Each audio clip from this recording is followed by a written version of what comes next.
Dad मेरी शादी करा दो Hindi novel part 6। Good morning, have a nice day. Hello India, hello India. बड़ों को ढेर सारा प्रणाम, छोटों को ढेर सारा प्यार। और मेरे सारे सब्सक्राइबर कैसे हैं आप सबको ढेर सारा Ram Ram, Ganpati Bappa Morya. Welcome back to my YouTube channel Simi की डायरी में आप लोगों का ढेर सारा स्वागत है। दोस्तों, अभी इस चैनल पे मेरा 3rd हिंदी नॉवेल डैड मेरी शादी करा दो चल रहा है। उसका 5 पार्ट मैं रख चुकी हूँ। आज 6ठी पार्ट में मैं आप लोगों का तहे दिल से स्वागत करती हूँ। अब तक आप लोगों ने देखा कि नवल की एक एक्सीडेंट में मौत हो जाती है और पायल की शादी जो है सो अभय से हो गई है और पायल नवल के 2 जुड़वे बेटे को जन्म देती है। नवल के मौत के 1 साल के बाद नवल जो है सो वापस आ जाता है और वो अपने बच्चे को प्यार करता है। तो कौशल्या देख लेती है और उन लोगों को पता चल जाता है कि नवल वापस आ गया है। नवल चिट्ठी लिख करके बताता है कि बंटी को बोलना मुझसे मिलने के लिए।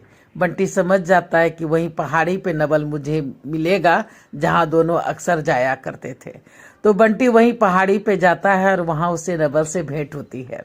साथ ही साथ 3 और भूत जो है सो वहाँ प्रकट हो जाते हैं और अब चारों एक साथ रहने लगे हैं और बंटी जो है सो चारों को एक पार्क में पहुंचा देता है। यहाँ तक मैं आप लोगों के समक्ष रख चुकी हूँ। अब आगे मैं आप लोगों के समक्ष रखने जा रही हूँ, तो देखिए कैसा लगता है। बंटी ने पार्क में ला करके बाइक रोक दिया था। अब तू जा और वहाँ पहाड़ी पर अब कभी मत जाना। ठीक है, ठीक है, ठीक से जाना, किसी को भी घर पे कुछ नहीं बताना। हाँ ठीक है। चारों एक जगह खड़े हो गए थे, बेंच पे बैठ गए थे। बड़ा अच्छा लग रहा है यार, पूरे 5 साल बाद ताजी हवा खाने को मिली। पर यार हम मर चुके हैं तो हमें मोक्ष क्यों नहीं मिला, दूसरा शरीर क्यों नहीं मिला? लगता है कुछ काम बाकी है करने। काम? अरे हम चारों ने जीवन में काम किया ही कहाँ है। अब क्या काम करेंगे मरने के बाद, जब जीते जी कुछ नहीं किया तो? वही तो बात है, चारों के चारों कुमारे मारे गए, शादी भी नहीं हुई थी हमारी। ऐसा करते हैं, हम अपने जैसे कुमारों की शादी करवाना शुरू कर देते हैं, फिर हमें मुक्ति मिल जाएगी। पता नहीं, पर अगर ऐसी बातें दिल में आई है तो शायद वो ऊपर वाला शायद यही चाहता हो। चलो ठीक है, आज तो इसी पार्क में सोते हैं, कल से काम शुरू करेंगे। चारों रात भर चैन से सोए। तीनों पहाड़ी से बाहर आकर के बहुत खुश थे और नवल अपने परिवार को खुश देख करके खुश था। जो लक्ष्य, जो खुशी उसे जीते जी नसीब नहीं हुई थी, वो उसको मरने के बाद उसने पा लिया था। पूरे 12 बजे चारों की नींद खुली। अरे पार्क में तो कोई नहीं है। अरे ये लव बट का बगीचा है, थोड़ी शाम तो ढलने दे, फिर देखना। हम चारों उन लोगों के पास जाएंगे, उसे जांचेंगे, परखेंगे। जिसका प्यार सच्चा होगा, अच्छा होगा, उसकी ही मदद करेंगे। हाँ ये ठीक रहेगा। 3 बजते बजते लव बर्ड आने लगे थे। साथ में पानी वाले, आइसक्रीम वाले, गोलगप्पे, ढेरों ठेले वहाँ पहुँच गए थे। पूरी चहल पहल हो गई थी। चारों ने बार बार हर जोड़े के पास जाकर देखा, पर कुछ भी समझ में नहीं आया। पूरे 3 घंटे मेहनत करने के बाद सभी बोलते हैं, अरे सभी फेक है यार। हाँ यार, एक भी सच्चा नहीं लगता। दोनों के दोनों एक दूसरे को चीट कर रहे हैं। हाँ आज पहला ही दिन है, बेसब्री अच्छी नहीं, हम इंतजार करना होगा, नवल ने कहा। थोड़ी देर बाद, चल यार एक बात बोले क्या, घर की याद आ रही है। तीनों बोल रहा है कि नवल से कि घर की याद आ रही है। ऐसा करते हैं, हम सभी आज अपने अपने घर हो आते हैं। हाँ ये ठीक रहेगा। नवल बोल रहा है, तुम तीनों जाओ, मैं यहीं रहूंगा। मैं सबसे मिल आया हूँ। सबों से ज्यादा लोभ मोह अब नहीं बढ़ाना है मुझे, वरना यहीं भूतों की तरह बरसों भटकते रहेंगे। ये क्या कह रहे हो? पता नहीं। ठीक है, तुमने हम तीनों को आजाद किया है, इसलिए तुम्हारी जरूर सुनेंगे। बस आज की छुट्टी दे दो, सवेरे मिलते हैं। ठीक है। तीनों गायब हो गए। नवल वहीं पार्क के बेंच पे सो गया। नींद आ रही थी, लेटा हुआ था, तभी आवाज सुनाई दी, नींद आ रही है भाई? अरे बंटी तुम यहाँ? खाना लाया था। खाना? अरे नहीं, हमें बस प्यास लगती है, कभी हवा पीते हैं तो कभी पानी, उससे ही भूख प्यास मिट जाती है। क्या यार, मैंने तो सोचा था हम दोनों साथ साथ खाएंगे। तभी नवल की नज़र कपिल देव पे पड़ जाती है। डैड, कहाँ? बंटी, नवल यहाँ पे है क्या? हाँ, पर आपको कैसे पता चला? कौशल्या ने बताया था। तुम मुझसे मिलने गए थे, इसलिए तुम्हारा पीछा, तुम मुझसे मिलने भी गए थे ये भी बताया था, इसलिए अभी जब घर से निकले तो तुम्हारा पीछा करते करते यहाँ आ गया। पर अंकल, आपको सोना चाहिए ना, रात के 9 बज रहे हैं। मैं तुरंत चला जाऊंगा, बस उसे एक बार कहो ना मेरे गले लग जाए। कपिल देव फुट फुट कर रो पड़ा। डैड, नवल डैड बोल के कपिल देव के गले लग गया। दोनों बहुत देर तक रोते रहे।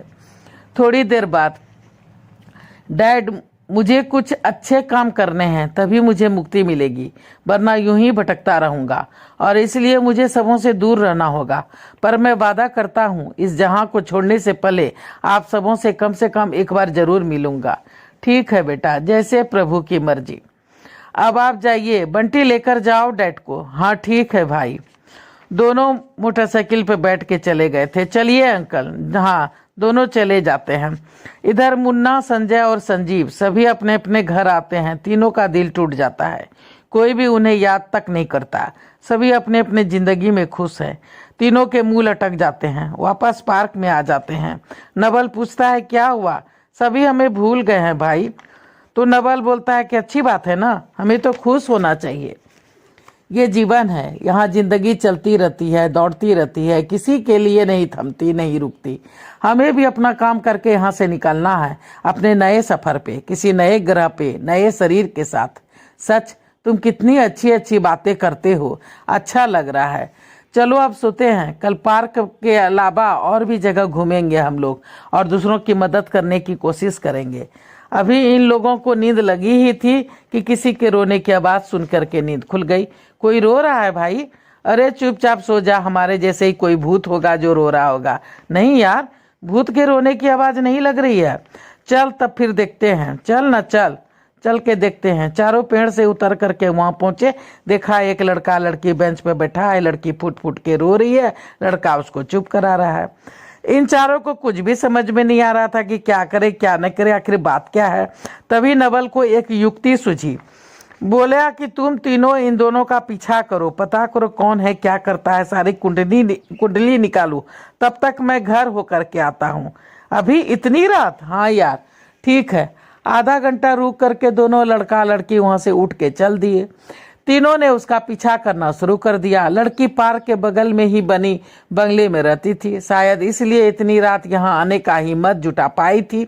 वॉचमैन जगा हुआ था। थैंक्स यार, तुमने मदद की। कोई बात नहीं यार, देखना किसी को पता ना चल जाए। हाँ ठीक है। लड़की अंदर चली गई थी। लड़का उससे विदा ले लिया था। उसको वहां पे छोड़ के ड्रॉप करके लड़का सड़क पर पैदल चलता जा रहा था। तीनों उसके पीछे हो लिए। ये कहाँ जा रहा है यार? पता नहीं, घर जा रहा है या कोई कांड करने जा रहा है। देखने में तो सीधा साधा लगता है। लड़की को भी न छुआ न छापा, इज्जत से लाया था, इज्जत से घर पहुंचा दिया। देखने में भी शरीफ ही लग रहा है। चल ना देखते हैं, चल पीछा करते हैं। देख वो रुक गया। हाँ, वो लड़का एक घर के सामने जाके रुकता है। दरवाजा खटखटाता है। तभी एक और लड़का बाहर आ जाता है। अरे राम, इस वक्त क्या हुआ? चल ना, चौपाल पे बैठते हैं, कुछ बातें तुमसे करनी है। ऐसी क्या बात है? चल ना, तब बताऊंगा। वहीं पे चल, फिर मैं बताऊंगा। ठीक है। दोनों चौपाल पे आ जाते हैं और आपस में बातें करने लगते हैं। तीनों भूत थे, नजर नहीं आ रहे थे, लेकिन उन लोगों की बातें वो लोग सुनने लगते हैं। वहीं पे आकर के दोनों बात कर रहा है चौपाल पे। दोनों लड़के पास के ही पेड़ के पास बने चबूतरे पे आके बैठ गए। हाँ अब बोल, क्या बताऊं राजेश? रानी के माता पिता ने उसकी शादी ठीक कर दी है। वो बार बार जिद कर रही है कि घर से भाग चलो, घर से भाग चलो। क्या बात कर रहे हो? हाँ, बहुत जिद कर रही है कि चलो घर से भाग चलते हैं। पर मुझे डर लगता है, ऐसा करना ठीक नहीं होगा। मैं ठहरा गरीब आदमी, माँ के अलावा एक छोटी बहन की भी जिम्मेदारी है मुझ पे। मैं अगर इन अमीरों के हत्थे चढ़ गया तो बेमौत मारा जाऊंगा। फिर मेरी माँ और मेरी बहन का क्या होगा? अरे साल्या, तो ये इश्क लड़ाने से पहले ना सोचना था? ये इश्क किया ही क्यों? ये इश्क करने से पहले सोच नहीं लिया तुमने? अरे यार, मैं ड्राइवर था उसके बाप का, रानी को कॉलेज ले जाता था, लाता था। अब कब प्यार हो गया उसे पता ही नहीं चला। मैंने तो कितना रोका उसे, खुद को भी कोसा, बहुत समझाया उसे। आज भी आधा घंटा समझा के आ रहा हूँ। 1 महीने पहले उसके बाप की नौकरी भी छोड़ दी है कि कहीं हम पे कोई शक न हो जाए, पर अब करे तो करे क्या। 1 महीने के अंदर उसकी मंगनी है और फिर उसके बाद शादी। जीत पर अड़ी है कि शादी करेगी तो मुझसे बना जहर खा लेगी और मर जाएगी। अब तुम ही बता कि मैं करूं तो करूं क्या। तू भाग जा, तू भाग जा यहां से। यहां भी कौन सा खजाना गड़ा है? कौन सा बाप दादा का संपत्ति है तेरे पास? कमाना खाना ही तो है। किसी और शहर चला जा अपनी माँ बहन को लेके। पर यार, यहाँ सब सेट हो गया है। गौरी कॉलेज जाती है, माँ सिलाई सेंटर अच्छी तरह से सिलाई सेंटर जाती है, अच्छा कमा लेती है, हम लोगों की अच्छी कट रही है। हमारे दूसरे शहर जाने से क्या दिक्कत नहीं होगी?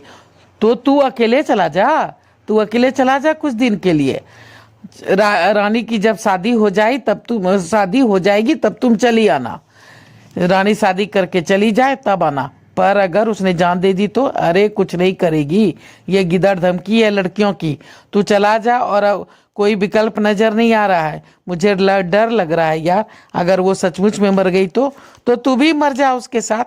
क्योंकि भाई, शादी तो तेरी होने से रही, अगर लेकर भागा तो भी मारा जाएगा। अगर लेकर भागा भी तो तेरी माँ बहन को परेशान करेंगे वो लोग। थाना पुलिस का लफड़ा, ऊपर से नेट मोबाइल का जमाना है, जल्दी पकड़े जाओगे, फिर जिंदगी जेल में कटेगी। सोच लो। मैं चला सोने, नींद आ रही है मुझे। अरे साला, तू दोस्त है या दुश्मन? मदद करना तो दूर, ऊपर से डरा रहा है। तू अपने बाकी दोस्तों से भी पूछ ले भाई, सभी यही कहेंगे तुम्हें। और अगर यही नहीं कहेंगे तो मेरा नाम तुम बदल दियो। राजेश अपनी खोली में चला गया था। राम भी थोड़ी देर रुक कर बगल में ही स्थित अपनी खोली में चला गया था। इधर नवल घर होके आ गया था। बच्चों को जी भर के देखा था। पायल दोनों बच्चों के साथ अभय के साथ सो रही थी। डैड भी सोए हुए थे। सभी चैन से सोए थे। उसने किसी को भी उठाना उचित नहीं समझा था। वो तीनों का इंतजार पार्क में कर रहा था। इतनी देर लगा दी सालों ने, कहीं भाग तो नहीं गया? नवल अभी सोच ही रहा था कि तीनों प्रकट हो गए थे। क्या खबर लाए हो? तीनों ने सारी बातें बता दी। केस तो बहुत पेचीदा लग रहा है। अब रानी के डैड को कैसे मनाया जाए कि डैड मेरी शादी करा दो, और वो भी राम से। अरे केस अगर सिंपल होता तो केस होता ही नहीं। पेचीदा है तो क्या? ये मत भूलो, हम भूत हैं, जिंदा इंसान नहीं। कुछ ना कुछ तो करना ही होगा, पर क्या और कैसे? नवल बोल रहा है कि तुम तीनों बंगले में दाखिल हो जाओ और घर पे, ऑफिस में, हर जगह उन सेठ सेठानी और उसके बेटे पर नजर रखो। कुछ ना कुछ तो हाथ जरूर लगेगा। तीनों की ड्यूटी शुरू हो गई थी। तो चलिए दोस्तों, मैं डैड मेरी शादी करा दो का 6ठा भाग यहीं पे समाप्त करती हूँ। अगला भाग लेके फिर मैं आप लोगों के समक्ष आ जाऊंगी।